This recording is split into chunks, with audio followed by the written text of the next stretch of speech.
Tu veux lancer ta micro-entreprise en 2026, mais tu te perds avec toutes les démarches à faire, les termes techniques, la paperasse et les faux conseils? Pas de panique. Moi, c'est Emeline de Codeur.com, la plateforme numéro 1 en France de mise en relation entre les freelances et les porteurs de projets, dont tu auras besoin du coup dans quelques temps. Dans cette vidéo, on va tout reprendre de A à Z, que ce soit les démarches administratives gratuites, la réalité sur les impôts et les cotisations, le choix des statuts, la facturation ou encore la déclaration URSSAF. À la fin de cette vidéo, tu auras la feuille de route complète pour lancer ta micro-entreprise et donc commencer l'aventure entrepreneuriale sereinement. Et d'ailleurs, tout ce qu'on aura vu dans cette vidéo, je te l'ai préparé sous un format guide PDF. Tu auras juste à commenter Codeur 2026 et je te l'envoie gratuitement. Avant de commencer, n'hésite pas à t'abonner à la chaîne pour suivre nos autres contenus sur le Solopreneuriat. En plus, comme ça, tu donnes de la force à la chaîne et ça nous aide beaucoup, donc je te remercie. Alors, est-ce qu'on est prêt à lancer sa micro-entreprise en 2026? Moi, je pense que oui.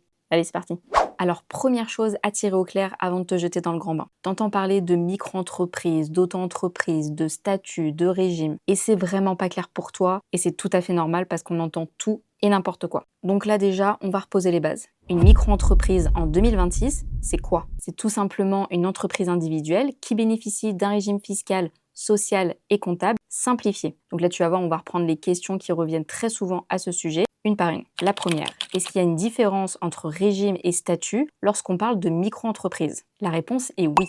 Le statut, c'est la forme de ton entreprise. Donc EI, EURL, SARL, SAS, etc. En gros, le statut va répondre à la question quelle est la structure de mon entreprise. Le régime, lui, regroupe les règles qui s'appliquent à ton entreprise. Donc tu vas avoir le régime de la micro-entreprise, le régime réel simplifié et aussi le régime réel normal. En gros, le régime répond à la question comment suis-je imposé et comment je paye mes cotisations. Et c'est là que la confusion est assez fréquente. Tu n'as pas de statut de micro-entrepreneur. Tu es un entrepreneur individuel, donc EI, qui relève du régime de la micro-entreprise. Bon, du coup, pour te schématiser un petit peu tout ça, je vais prendre un exemple un peu grossier. Tu m'excuses d'avance. Imagine une voiture. Et bien ici, le statut équivaut au modèle de la voiture. Donc par exemple, si c'est une citadine, un SUV, un utilitaire, etc. Le régime, lui, ça va être la façon dont tu vas l'utiliser. Si c'est de l'essence, de l'électrique, de l'hybride, etc. En fait, tu vois ici que le modèle de la voiture ne va pas changer selon la façon dont tu vas utiliser la voiture. Et bien pour lancer sa micro-entreprise, c'est pareil. Le statut ne va pas changer selon les règles qui s'appliquent. Enfin bref, revenons à nos moutons. Est-ce qu'il y a une différence entre auto-entrepreneur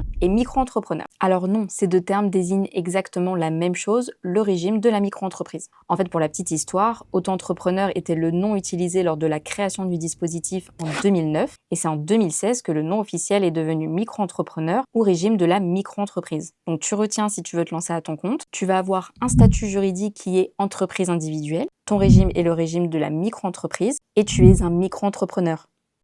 Bientôt. Allez, maintenant on va rentrer dans le détail. Que faut-il savoir sur le régime de la micro-entreprise? Alors c'est tout bête, hein. C'est le régime ultra simplifié pour travailler seul. Voilà, je ne peux pas faire plus simple. Donc ici, les formalités sont simplifiées par rapport au régime réel, dans lequel les bénéfices sont imposés selon les règles des BIC ou des BNC selon ton activité. Là, je sais, je vais un peu trop vite, mais t'inquiète pas, je t'explique après. Donc la vraie question à se poser n'est pas micro-entreprise ou EI, mais plutôt régime micro ou régime réel. Et en toute logique, pour débuter, le régime de la micro-entreprise est souvent le choix le plus simple. Tu vas déclarer ton chiffre d'affaires en ligne et ce que tu dois payer est calculé automatiquement. Alors, petite parenthèse, au moment de te lancer, ne bloque pas sur BIC, BNC. C'est pas à toi de choisir directement. C'est l'administration qui va se charger de classer automatiquement ton activité selon ce que tu fais. Par exemple, si tu es développeur consultant, là, tu seras classé BNC. Si tu fais de la vente ou de l'artisanat commercial, là, tu seras BIC. La seule chose importante ici que tu dois retenir, c'est que tu dois bien décrire ton activité dès le départ. Et tu vois, tout à l'heure, je te disais, le régime de la micro-entreprise est ultra simplifié. Mais du coup, ultra simplifié par rapport à quoi? Il est ultra simplifié parce qu'une règle d'or s'applique, tu ne payes que si tu encaisses de l'argent. Allez, passons maintenant aux impôts sur les revenus en micro-entreprise. Alors côté impôt sur le revenu, l'État considère que tu as des dépenses professionnelles même si tu ne vas pas le détailler. Donc il enlève automatiquement une partie de ton chiffre d'affaires avant de calculer l'impôt. Et cette réduction dépend de ton activité. Pour la vente de biens ou hébergement, c'est 71% de ton chiffre d'affaires qui n'est pas imposé. Pour la prestation de service, c'est 50%. Et pour les activités libérales, c'est 34%. Donc typiquement, si tu es développeur freelance et que tu réalises un chiffre d'affaires de 30 000 €, l'État applique une réduction automatique de 34%. Donc l'impôt est calculé sur 30 000 moins 10 200, ce qui fait 19 800. Donc tu seras imposé sur 19 800 €. Alors maintenant que tu sais comment sont calculés les impôts sous le régime de la micro-entreprise, tu dois peut-être te demander comment les payer. Eh ben, c'est hyper simple, il y a 2 possibilités. La première, c'est le mode classique. Ici, tu vas déclarer ton chiffre d'affaires pendant l'année, l'administration calcule ton impôt plus tard et tu le payes par prélèvement mensuel, bien souvent. La deuxième, c'est le versement libératoire. Tu payes ton impôt au fur et à mesure, chaque mois ou chaque trimestre, en même temps que tes cotisations. Mais attention ici, parce qu'il y a un petit piège. Le versement libératoire n'est vraiment intéressant que si tu es déjà imposable. Si tes revenus globaux sont faibles et que tu ne payes pas d'impôt sur le revenu, ne choisis surtout pas cette option. Sinon, tu vas payer un pourcentage d'impôt sur chaque vente, alors que tu aurais pu payer 0. Donc note bien, vérifie bien ton taux d'imposition avant de cocher cette case. Ça serait dommage quand même. Allez, maintenant que tu en sais plus du coup sur les impôts sous le régime de la micro-entreprise, tu dois peut-être te demander, est-ce que tout le monde peut devenir micro-entrepreneur? Alors oui, tout le monde peut devenir micro-entrepreneur, mais sous certaines conditions. Alors déjà, ton activité doit être éligible car certaines professions agricoles ou réglementées sont exclues. Et tu dois respecter des plafonds de chiffre d'affaires. Donc 203 100 € pour la vente de marchandises et 83 600 € pour les prestations de services et les professions libérales. Alors je précise, les plafonds peuvent évoluer dans le temps. Donc là, en toute logique, je te parle des plafonds actuels. Mais attention, petite subtilité, il existe un autre plafond beaucoup plus bas pour la TVA. Pour les services, c'est 37 500 € avec un seuil majoré à 41 250 €. Et pour la vente, c'est 85 000 € avec un seuil majoré à 93 500 €. Donc là, si tu vas dépasser ces seuils, tu restes bien en micro-entreprise, mais tu deviens redevable de la TVA. Ce qui veut dire que tu vas devoir la facturer à tes clients et la reverser à l'État. Et c'est ce qu'on appelle sortir de la franchise en base de la TVA. Alors là, je vais faire un focus sur un cas qui revient très souvent. Tu veux lancer ta micro-entreprise, mais tu es actuellement en CDI. Donc si c'est le cas et que tu es actuellement salarié, bonne nouvelle, tu peux lancer ta micro-entreprise. Mais là encore, sous certaines conditions. Il y a juste 2 règles à respecter pour éviter les problèmes. La première, c'est que ton contrat de travail ne doit pas l'interdire. Donc là, pense à vérifier ta clause d'exclusivité. La deuxième, c'est que tu dois respecter l'obligation de loyauté. Donc ici, tu ne dois pas faire concurrence directe à ton employeur. Et bien évidemment, si tu as checké ces 2 conditions et que c'est OK, tu peux lancer ta micro-entreprise tranquillement. Alors, tu commences à en savoir un petit peu plus sur la micro-entreprise. Mais il y a une question qui revient très souvent. Combien ça coûte d'ouvrir une micro-entreprise? Bah oui, parlons argent quand même. Alors déjà, si tu veux limiter les frais et être assez vite rentable. Première règle d'or, c'est de créer ta micro-entreprise au bon moment. Il ne faut pas que tu la lances trop tôt ni trop tard. Il faut très vite que tu vérifies si ton offre est rentable ou pas. Donc le mieux, c'est de parler à des prospects, de tester ton idée. Vraiment, va sur le terrain. Et c'est d'ailleurs la méthode qu'a utilisée Peter Levels. Je ne sais pas si tu le connais, mais c'est le solopreneur le plus rentable de la planète. Il génère des millions de chiffres d'affaires par an et il continue de travailler tout seul. Et lui, son secret pour savoir si son idée était très vite rentable ou pas, il ajoutait tout simplement un bouton de paiement directement sur ses sites internet. Comme ça, il savait si les gens étaient prêts à payer ou pas. D'ailleurs, si tu veux connaître l'histoire de Peter Levels, j'ai fait une vidéo là-dessus, donc je te la mets juste ici si tu veux la regarder. Lancer sa micro-entreprise, c'est gratuit ou payant? Alors, tu as dû voir plein de sites internet qui te disent paye 60 €, on t'accompagne sur l'ouverture de ta micro-entreprise, on te fait les démarches, etc. Oui, ils vont le faire, mais tu vas juste perdre 60 € parce que lancer sa micro-entreprise, c'est gratuit. Ça coûte 0 €. Le site officiel pour le faire depuis 2023, c'est le guichet unique de l'État géré par l'INPI. Donc tous les sites qui vont te proposer de payer une certaine somme pour ouvrir ta micro-entreprise, oublie. Tu vas perdre de l'argent pour rien, ça sert à rien. Ce sont simplement des sites internet qui vont se charger de remplir le dossier à ta place, mais la finalité c'est la même. Il faut passer par le guichet unique de l'INPI. Et en fait, ça, tu peux le faire toi-même. Donc comme je te dis, tu te rends sur le guichet unique de l'INPI, tu remplis ta déclaration avec tes informations et la description de ton activité, et l'administration va alors procéder à la validation de ton dossier, et là tu recevras ton siret. Rien de plus simple. Mais est-ce que tu peux bénéficier d'aide pour la lancer? Alors oui, il en existe, et la principale, c'est l'ACRE. Alors attention, petite précision importante, l'ACRE c'est une exonération partielle de tes cotisations sociales. Ça ne réduit pas tes impôts, garde ça en tête. L'ACRE va réduire tes cotisations sociales de 25 % la première année pour les créations de micro-entreprises à partir du 1er juillet 2026. Mais attention là encore, elle n'est pas automatique. Pour en bénéficier, il faut remplir l'une de ces 3 conditions. La première, être demandeur d'emploi indemnisé ou alors non indemnisé inscrit depuis 6 mois. La deuxième, avoir entre 18 et 25 ans ou jusqu'à 29 ans si tu es reconnu travailleur handicapé. Et la troisième,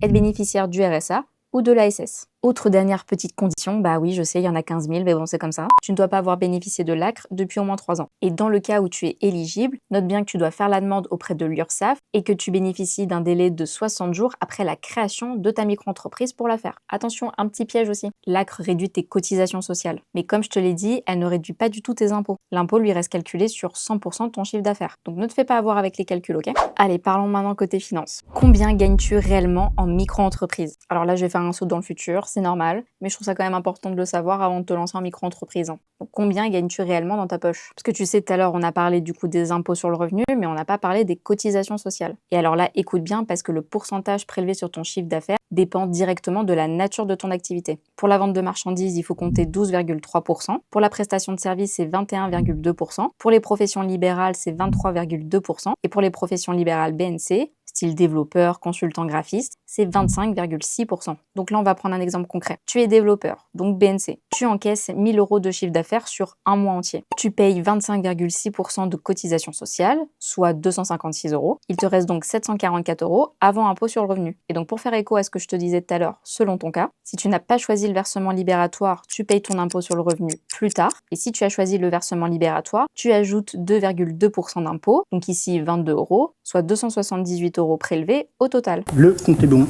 Alors, avant de parler de la banque, un petit mot sur la CFE, donc la cotisation foncière des entreprises. En gros, c'est l'impôt local des professionnels. Et ça, pour le coup, ça fait un peu peur aux débutants et je peux comprendre. Alors, rassure-toi, il y a 2 règles très simples à retenir. Déjà, tu ne payes rien la première année. Et si tu fais moins de 5000 € de chiffre d'affaires par an, tu es totalement exonéré. Alors, note bien par contre, même si tu payes rien la première année, tu dois obligatoirement remplir un formulaire initial sur ton espace impôt avant le 31 décembre. C'est rapide, hein, mais il faut pas l'oublier. Alors, une fois que ta micro-entreprise est lancée, que faut-il faire? Ouvrir un compte bancaire professionnel, c'est pas obligatoire. La loi t'oblige à avoir un compte dédié à ton activité uniquement si ton chiffre d'affaires dépasse 10 000 € pendant 2 années civiles consécutives. Et après, en principe, même au-delà, hein. Tu peux avoir un deuxième compte courant classique et du coup dédié. Vérifie simplement auprès de ta banque si elle accepte du coup les opérations d'indépendants. La règle, c'est de simplement séparer l'argent de ta boîte de ton argent perso. Une fois que tu as lancé ta micro-entreprise, il va falloir aussi que tu émettes tes premières factures. Donc là, tu peux utiliser un outil conforme et gratuit comme facture.net. Alors surtout sur tes factures, n'oublie pas d'indiquer les mentions obligatoires et surtout la mention qui s'affiche à l'écran si tu ne factures pas de TVA. Et pour ta déclaration URSSAF, retiens la règle absolue. On déclare ce qu'on encaisse, pas ce qu'on facture. Par exemple, si tu envoies une facture fin juin, mais qu'elle est payée début juillet, tu vas la déclarer en juillet, pas en juin. Tu gardes en tête, si c'est pas payé, c'est pas déclaré. Et même si tu as encaissé 0 €, la déclaration est obligatoire. Note-le bien. Allez, on fait un autre petit saut dans le temps. Imaginons, tu as lancé ta micro-entreprise, ça fonctionne bien, tu déclares bien ton chiffre d'affaires. Il y a un moment donné où tu vas générer de plus en plus de chiffre d'affaires. En tout cas, je te le souhaite. Le régime de la micro-entreprise ne sera plus applicable à ton cas. Tu vas trop grandir. Mais sais-tu quand faut-il quitter la micro-entreprise? Certains vont quitter le statut d'entreprise individuelle pour passer en société, comme SASU par exemple. Et la question se pose si tu dépasses les plafonds de chiffre d'affaires, si tu as beaucoup de frais professionnels à déduire, et donc ce qui est impossible en micro, ou si tu veux optimiser tes allocations chômage. En gros, ne change pas de statut simplement pour faire plus professionnel. Tu dois choisir la structure adaptée selon tes chiffres réels. Et voilà, tu as désormais toutes les cartes en main pour lancer ta micro-entreprise en 2026. Alors surtout, n'hésite pas si tu as des questions, pose-les en commentaire et je te répondrai très rapidement, sois-en sûr. N'hésite pas à t'abonner si du coup cette vidéo t'a servi et si tu veux continuer à checker nos contenus sur le Solopreneuriat. Je t'invite également à lâcher un petit like si tu as appris des choses grâce à cette vidéo. Et garde bien en tête, codeur.com sera là le jour où tu devras dénicher tes premiers clients ou si toi aussi un jour tu auras besoin d'un freelance pour une mission ponctuelle et donc booster ton activité. Je t'invite à regarder la vidéo qui s'affiche à l'écran et je te dis à très vite sur codeur.com.